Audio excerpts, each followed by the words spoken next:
ప్రభువైన యేసుక్రీస్తు వారి మాటల ద్వారా ఆయన తెలియచేశారు యోహాను సువార్త 14వ అధ్యాయంలో.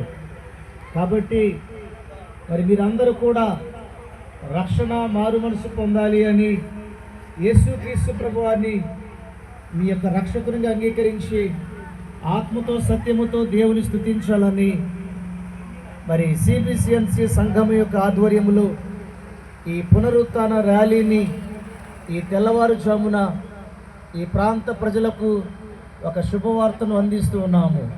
అందరూ కూడా ఈ మాటలను విని ఆలోచించి ఒక మంచి నిర్ణయం తీసుకుంటారని ఆశిస్తూ దేవుడి కొద్ది మాటలను మీ హృదయంలో భద్రం చేయనుగాక. ఆమేన్. ప్రార్థన చేద్దాం.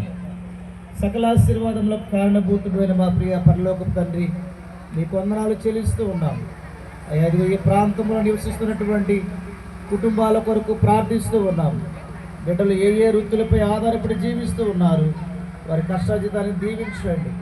నీ లేఖనంలో సెలవించిన ప్రకారముగా మొదట నా నీతిని నా రాజ్యమును వెతికి సంపాదించండి అని తెలియజేశారు. నీ నీతిని రాజ్యమును సంపాదించుకుని నేను స్తుతించి నేను గణపరిచే వరకు ఉంటే సహాయం దయచేయమని ఈ యొక్క ఇప్పుడు చెప్పినటువంటి వర్తమానం ద్వారా ప్రతి ఒక్కరూ కూడా మరి యేసుక్రీస్తు ప్రభు వారిని తమ సొంత రక్షకునిగా అంగీకరించడానికి సహాయం దయచేయండి. పాపులను రక్షించడానికి యేసుక్రీస్తు ప్రభు వారు ఈ లోకానికి వచ్చారు. సమాధానము వారి కుటుంబాల్లో ప్రతి అవసరత యేసునామములో తీర్చుకున్నట్లుగా సహాయం దయచేయమని, వారు ఏ ఏ వృత్తులపై ఆధారపడి జీవిస్తూ ఉన్నారు, వారి కష్టార్జితాన్ని దీవించి వృద్ధిలో చేయమని యేసునామములో ప్రార్థించడి వేడుకుంటున్నాము తండ్రి.